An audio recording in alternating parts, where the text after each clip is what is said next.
সনাতন ধর্মাবলম্বীদের শারদীয় দুর্গা উৎসব সুষ্ঠুভাবে পালনের লক্ষ্যে ময়মনসিংহের ভালুকায় প্রস্তুতিমূলক সভা অনুষ্ঠিত হয়েছে। সকালে উপজেলা পরিষদ মিলনায়তনে এই সভা অনুষ্ঠিত হয়।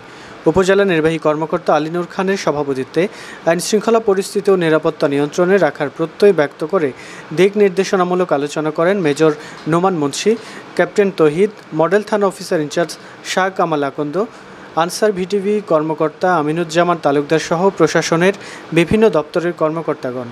এই সময় বাংলাদেশ জাতীয়তাবাদী দল বিএনপি ভালুকা উপজেলা শাখার যুগ্ম আহ্বায়ক সালাউদ্দিন আহমেদ, পৌর বিএনপির আহ্বায়ক আলহাজ হাতেম খান সহ বিএনপি ও অঙ্গ সহযোগী সংগঠনের নেতৃবৃন্দ সহ উপজেলার বিভিন্ন পূজা উদযাপন কমিটির নেতৃবৃন্দ উপস্থিত ছিলেন।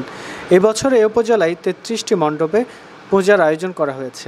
সবাইকে জানাবেন এবং সেই মোতাবেক কোথায় কে দায়িত্ব পালন করবে এটা আপনাদেরকে যারা পূজা পরিষদ আছেন তারাও জানবেন, পাশাপাশি আমরাও জানবো। দ্বিতীয় হচ্ছে